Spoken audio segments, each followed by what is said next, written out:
Ça bouge dans le top 10 de Kickstarter et une flopée de nouveautés. Restez avec nous pour tout savoir.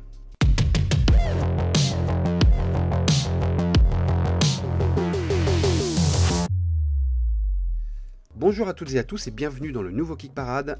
Hello Swan. Salut Erwan, bonjour à toutes et à tous. Bon, ça bouge pas mal au niveau du top 10 et on a beaucoup de nouveautés et encore on a fait une sélection parce qu'il y en avait encore plus. Mais on retrouve un Kickstarter comme je les aime. Ah bah écoute. Avec peut-être un peu moins de gros AAA, Équilibré. Des projets un peu plus modestes et un peu plus équilibrés.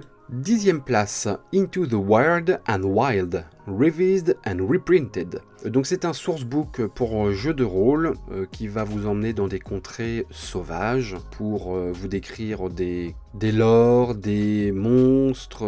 Bon voilà, vous connaissez la chanson. J'aime beaucoup le design.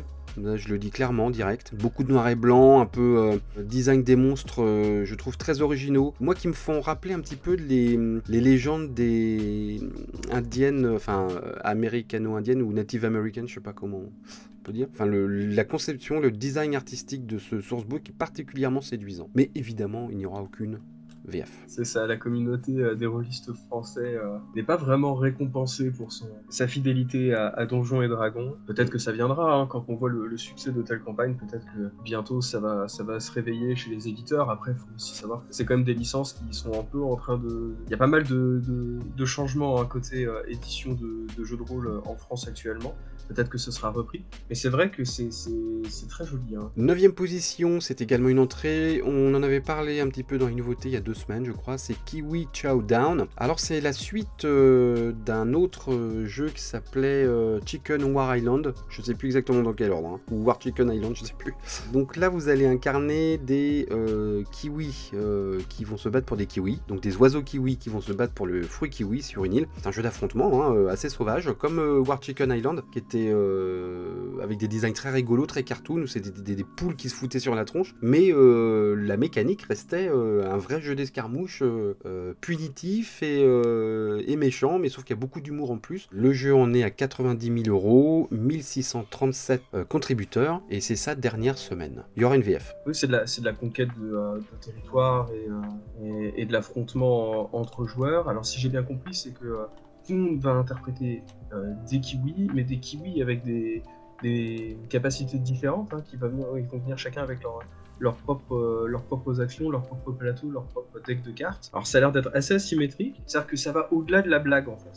Souvent le problème avec ce genre de jeu, c'est que t'as une blague, voilà, c'est des kiwis, c'est rigolo, mais là t'as quand même l'impression que le jeu est relativement bien ficelé. Ah ouais, moi j'ai joué à Chicken War, hein, j'ai même fait un article dans Ravage, dans le magazine Ravage, donc j'avais bien testé. Et c'est un vrai jeu d'affrontement. Hein. Allez, c'est parti pour la 8e place, c'est Ice. Alors c'est une entrée, c'est un jeu français qui a eu beaucoup la hype, hein, il y a eu beaucoup de communication parce que il y a cette originalité d'un jeu triple épaisseur ou quadruple épaisseur, je sais plus s'il y en a 3 ou 4, où vous allez creuser, en fait, vous êtes des explorateurs dans une région désertique de glace, et vous allez creuser littéralement votre plateau de jeu en enlevant des tuiles petit à petit pour trouver des artefacts. Et donc ça avait beaucoup plu, enfin ça avait surpris. 145 000 €, 1950 contributeurs. Il reste une grosse semaine avant la fin de cette campagne. Moi je trouve finalement, en proportion de la hype que le jeu a eu, je trouve le résultat un petit peu décevant en termes de backers, même si le jeu est financé, il n'y a aucun problème, ils ont débloqué plein de stretch goals. Alors je ne sais pas de leur côté, peut-être qu'ils sont très contents du résultat, c'est ce qu'ils attendaient. Moi je trouve que le jeu avait quand même un potentiel pour aller plus haut dans le top 10. Oui, bah c'est vrai qu'en plus ils avaient fait une grosse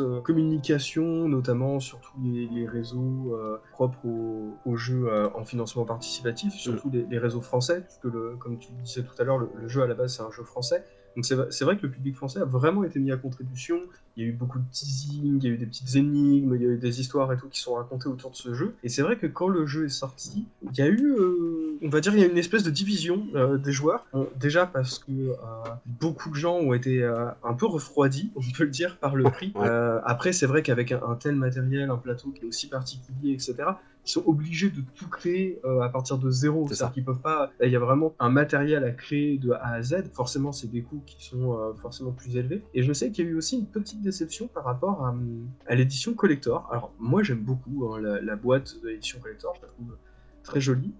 Mais c'est vrai qu'il y a toute une communication autour de ces tons bleutés, froids, etc.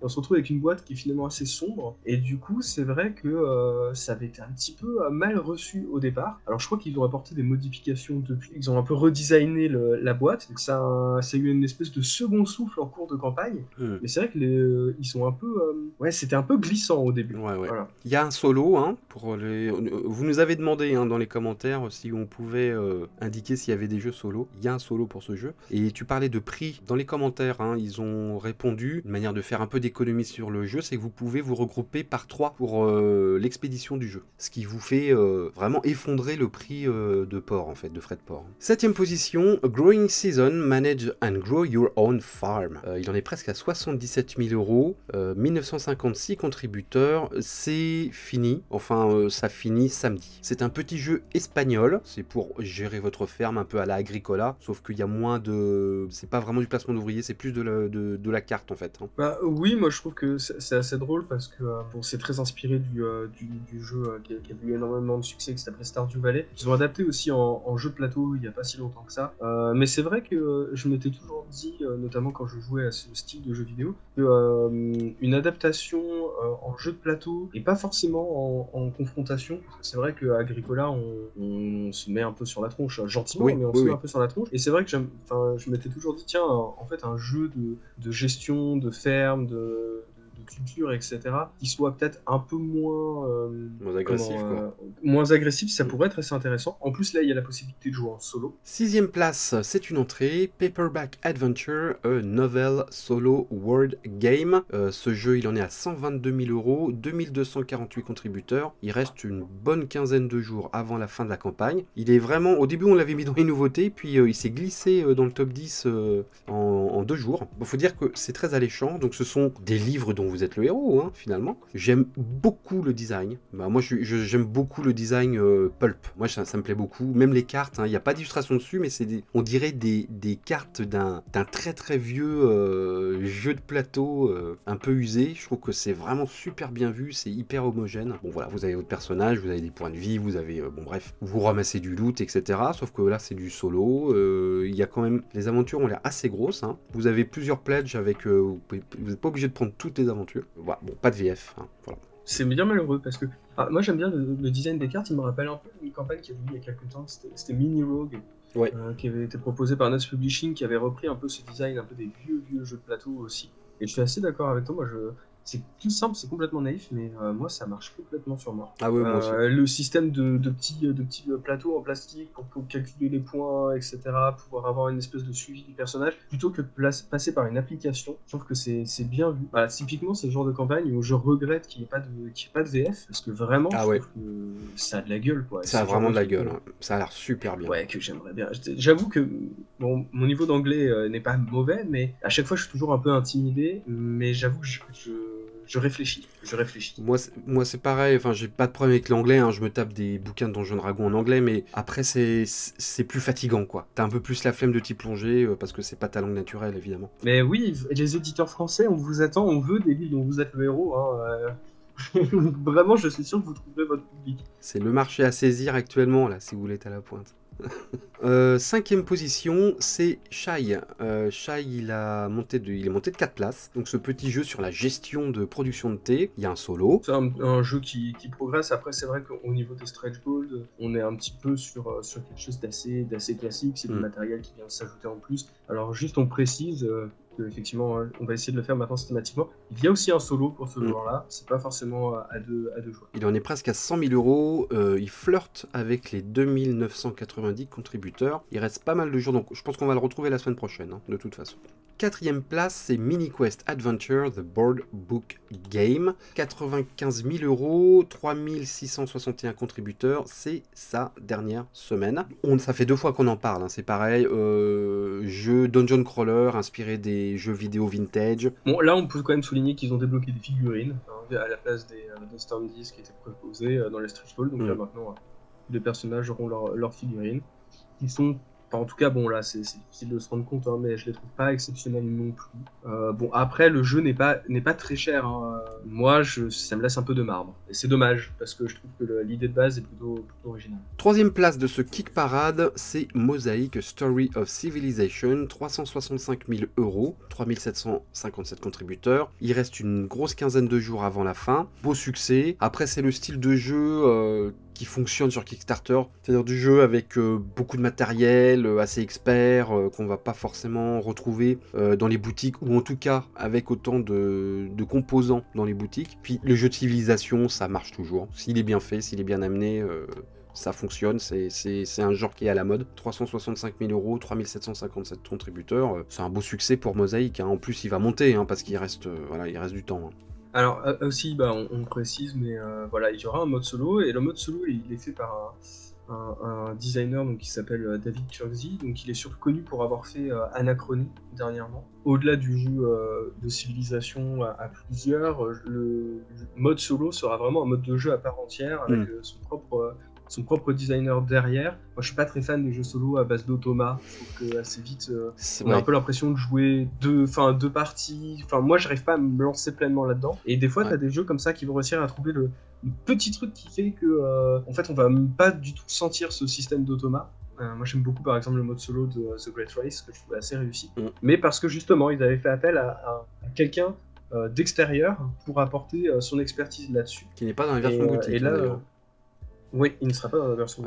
D'ailleurs, il y a une boutique, parce que c'est partie de l'extension. Ouais. Il y a bientôt une vidéo, un premier tour sur The Great Race. Deuxième position, c'est Ironsworn Starforge. C'est la troisième fois qu'on évoque ce jeu de rôle. 210 000 €, 4 940 contributeurs. C'est ses tout derniers jours. Jeu de rôle futuriste, qui reprend beaucoup d'univers connus et qui essaye de les compiler de manière intéressante. Ça a l'air de l'être d'ailleurs, parce que c'est plutôt chouette, ça invite au voyage. Et c'est un jeu de rôle qui peut se jouer en solo. Donc vous avez un côté livre dont vous êtes le héros, et à côté une expérience de jeu de rôle classique. Avant de passer au numéro 1 de ce Kickstarter, nous vous rappelons que vous êtes sur la chaîne So Many Bits. N'hésitez pas à vous abonner, n'hésitez pas à activer la cloche. Il y a vraiment peu d'abonnés qui activent la cloche, donc la plupart de nos abonnés ne sont pas au courant quand une vidéo sort. C'est dommage. Allez, il y a une flopée de nouveautés sur Kickstarter cette semaine. On vous parle pas de tout, on vous parle déjà, on va vous en parler déjà de 9 ou 10, je sais plus. On va passer très rapidement sur 3 sourcebooks. Vous savez, il y a beaucoup de sourcebooks pour jeux de rôle, notamment 5e édition. Il y a Red Sky 5e, c'est le monde de d'Emma. Donc c'est un monde inventé qui a été adapté pour l'édition 5e, enfin la 5e édition de Donjons et Dragons. Pas de VF évidemment. Design plutôt cool, je trouve assez original. Vous avez Grio's Guide to the Wildlands, donc il y a un petit peu comme le jeu qui est dans le top 10, hein. C'est aussi un sourcebook sur les contrées sauvages, avec monstres, lore, etc. etc. C'est adapté pour la 5e édition de Donjons et Dragons. Pas de VF, bien entendu. Et enfin, vous avez un troisième sourcebook qui s'appelle Carovea Victor. Donc là, ils ont adapté la civilisation romaine antique à du Donjons et Dragons. Alors, ce qui est assez paradoxal, c'est que c'est un sourcebook qui est fait en France, mais il n'y a pas de version française parce que les gens qui le font ne parlent pas français. Donc, je ne sais pas, c'est peut-être des étudiants étrangers. Enfin, c'est assez bizarre. Bref, toujours un jeu de rôle, mais pas du tout 5e édition de Donjons et Dragons. C'est Favor Néo Noir Role Playing Game. Donc, c'est du cyberpunk. C'est un premier projet. Gros bouquin de 300 pages. Hein, ils nous promettent un gros bouquin. Voilà, dans le cyberpunk classique, hacking, ville surpeuplée, punk, enfin bref. J'ai toujours un peu on va dire, peut-être un petit peu de compassion pour tous ces gens parce qu'il y a eu, on pensait vraiment à un regain du cyberpunk. Avec beaucoup de projets qui sont faits, notamment, tout était un peu cristallisé autour du jeu vidéo de CD Projekt. Et vu l'échec du jeu, je me demande si finalement ces jeux-là fonctionnent bien malgré tout. Écoute, il y a quand même le jeu de rôle un peu officiel de Cyberpunk, bien Cyberpunk sûr. Red, qui marche. Oui, parce que de toute façon, le jeu vidéo était d'ailleurs tiré de cet univers-là. C'est ça. Mais c'est vrai que... juste pour dire, il y a le livre de base qui va bientôt sortir en français. D'ailleurs, vous pouvez déjà le précommander, parce qu'il y avait eu le kit de démarrage qui était sorti il y a quelques mois, et là, il y a le gros bouquin qui fait dans les 300 pages, je crois. Voilà, c'est chez Arkham Asylum. On va passer aux nouveautés jeux de société avec Eborea, Spell, Axe and Loot. C'est le 3e lancement de ce jeu, il a été annulé 2 fois avant, donc je sais pas si c'est bon signe. C'est un jeu allemand, c'est du jeu d'exploration et d'aventure avec tuiles, personnages et tout le toin-toin. Je suis un peu d'accord avec toi, c'est un 3 lancements autour du jeu. Bon, d'un côté, ça veut dire que je pense que le créateur il croit dur comme fer et on ne peut que l'encourager à ça. Après, c'est vrai que je trouve que malgré tout, la page reste assez austère. Je trouve que le design du jeu, il pourrait être intéressant, mais je le trouve encore un poil amateur. Ouais. C'est-à-dire, on sent qu'il n'est pas encore complètement fini. Alors après, effectivement, c'est aussi, à la base, c'est à ça que devrait ressembler un projet en financement Un participatif. vrai projet Kickstarter. Voilà, c'est ça. Mais bon, c'est vrai que là, on a un peu l'impression qu'on nous vend un produit définitif, mais qui n'a vraiment pas l'air de l'être. Et la page, voilà,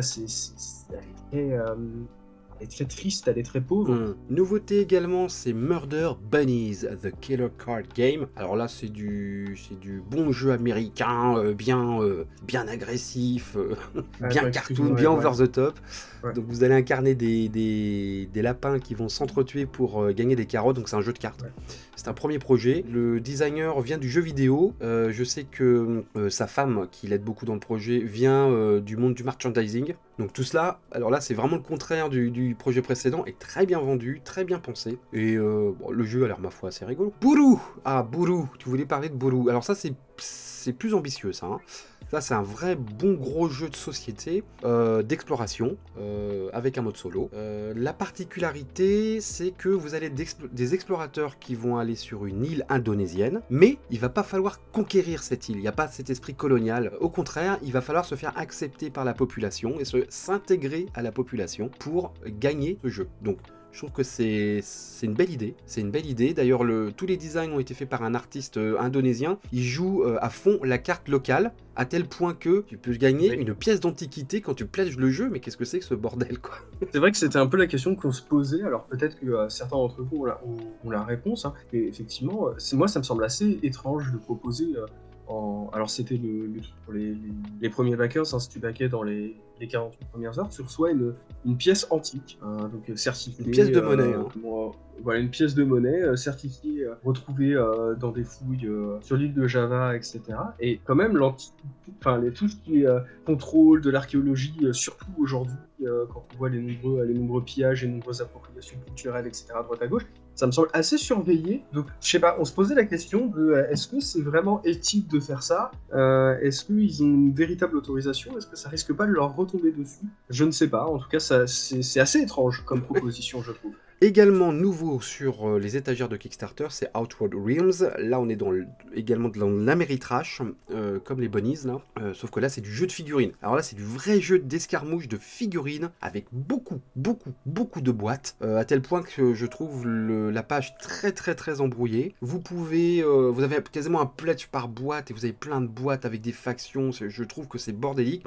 En plus, les figurines, je trouve que les factions sont assez différentes les unes des autres parce qu'il y a des factions insectoïdes, d'autres qui ressemblent plus à des soldats futuristes humains, d'autres plutôt à des robots, donc c'est assez bien marqué entre les factions. Après, je trouve que les designs, on les a déjà tous tellement vus ailleurs pendant des années, je trouve ça pas du tout original. Après, ça remet pas du tout en cause le système du jeu, hein, que je ne connais pas plus que ça. Mais voilà, c'est un premier projet. Autre jeu d'escarmouche avec figurines, c'est Headfall Chronicles. Alors là, je crois que c'est un jeu de Slovénie, il me semble. Donc, jeu d'escarmouche avec figurines, mais là, dans un monde fantastique. Beaucoup de boîtes, beaucoup de figurines. Les figurines ont l'air beaucoup mieux sculptées que dans Outward Realms, mais c'est des designs que tu as déjà vus. Par contre, elles sont très dynamiques. Ça, c'est très agréable d'avoir surtout dans des jeux d'escarmouche, d'avoir des figurines avec des poses très dynamiques. Elles ont l'air très bien sculptées. Mais c'est du Dark Fantasy, on a déjà vu ça avec des golems en pierre, avec des elfes, des machins. Il y a celles avec le look égyptien, moi que je trouve qui sont un peu plus sympas, voilà, qui sont un peu plus originales. Alors, je suis d'accord avec toi, je trouve que les figurines, elles sont assez quelconques. Par contre, par rapport au projet précédent, je suis assez fan des illustrations. Oui. Je trouve que le jeu, en termes de design, etc., c'est plus fin. Plutôt joli, plutôt original, et tu sens qu'il y a un véritable travail qui est fait là-dessus. Et j'en viendrais presque à dire que je regretterais presque de ne pas avoir des standees avec les illustrations plutôt que des figurines aussi quelconques. Surtout qu'encore une fois... C'est bien que c'est les figurines qui font vendre ce genre de jeu. C'est ça. Headfall Chronicles, il y aura une VF, hein. On finit avec les nouveautés, avec Maximum Apocalypse Wasted Wilds. Donc c'est une série de jeux, hein. C'est pas vraiment un concept nouveau, ça existe déjà, Maximum Apocalypse. Là c'est un supplément qui fait standalone également. Gros salaire, gros warning pour les gens qui seraient intéressés, les backers français. Il y aura une campagne VF qui va sortir dans 2 semaines et qui sera faite sur Ulu, il me semble, par les équipes de Boom Boom Game. Donc un peu sur le même principe qu'ils avaient fait pour le jeu Set Watch. Il y a de ça quelques temps. Donc ils vont proposer le standalone. Je pense que ça sera une grosse partie des stretch goals en fonction du nombre de backers français qui vont participer à la campagne. Potentiellement les playmats, mais pas le jeu de base. Le jeu de base, éventuellement, ils le reproposeront ultérieurement en fonction du succès de cette campagne-là. Donc c'est assez intéressant comme manière de procéder parce que déjà, ça peut peut-être nous réduire les frais de port et les frais de bah ça c'est sûr. Potentiellement. Puis ça permet eux aussi de prendre la température, de voir l'intérêt que les joueurs ont sur ce jeu-là. Et puis ensuite, éventuellement, de voir est-ce qu'on suit la gamme ou pas. Voilà, juste pour indiquer que Maximum Apocalypse est un jeu post-apo. Voilà, de survie post-apo. Et bien voilà, je crois qu'on a fait le tour. Il y avait pas mal de choses à raconter. On vous souhaite une bonne fin de semaine. Mais attends, Erwan, je sais que tu ne veux pas parler de la première place sur Kickstarter. Putain, je sais que ça te fait du mal. Putain, j'ai essayé en loose day de le passer, mais putain, le cerbère, quoi. Ok, allez, premier sur Kickstarter cette semaine. Ça s'appelle Actually, The Game of Nerdy Corrections. Je l'ai bien fait avec le ton du mec là, tu vois? Ouais, très très bien, c'est parfait, on s'y croirait. Oh putain, alors c'est tiré d'un jeu YouTube. Enfin, en fait, YouTube a inventé, enfin les YouTubers ont inventé les jeux télé, en fait, tu vois? C'est exactement les jeux télé que tu vois depuis les années 50, sauf qu'ils ont foutu sur YouTube et les mecs ils pensent que c'est révolutionnaire. En tout cas ça marche bien, je crois qu'ils en sont, j'ai vu sur leur page YouTube, ils ont 350 000 abonnés. Bref, donc c'est un jeu où il faut répondre à des questions en commençant par actually, qui est une expression nord-américaine, je dis pas forcément états-unienne parce que je crois qu'ils sont canadiens. C'est un peu une espèce de tic de langage, hein, je sais pas comment traduire ça. En fait, si, en fait, voilà, c'est ça. On pourra traduire ça. Apprenez à être votre pote geek chiant. Vous savez, celui qui vous rectifie constamment et qui. Mais en fait, c'est ça. Hein, mais c'est ça. Vous êtes celui qui va. Enfin, vous jouez ce mec qui vous corrige constamment, qui prend les moindres petits défauts dans vos affirmations pour le rectifier à base de questions. Ils ont transformé ça un peu en jeu. Effectivement, bon, voilà, c'est un jeu d'ambiance. Ça casse pas trop pattes à un canard. Et puis, effectivement, le jeu n'est. Quoique, j'allais dire, le jeu est pas très cher. Non, c'est quand même assez cher pour un jeu de cartes, sachant que effectivement, il faut rajouter derrière les taxes, etc. C'est de la VO, surtout, ça vient des États-Unis, enfin c'est ça, d'Amérique du Nord. Là, vous allez casquer. Vraiment, faut être fan pour commander ce jeu. Ouais. Et puis surtout, faut avoir envie d'avoir cette boîte chez vous. C'est ça, avec cette espèce de VRP en couverture là. Ouais, non, franchement, ça m'excite pas. 315 000 $, 7248 contributeurs et il reste plus de 20 jours de campagne, mec. On va se le taper pendant 2 semaines. Pour le coup, on a fini. Après ma tentative de censure. Bon, bien joué, Sun, bien joué. Bonne fin de semaine à toutes et à tous. Salut Swan. Salut Erwan, et puis en attendant, jouez bien. Allez, ciao.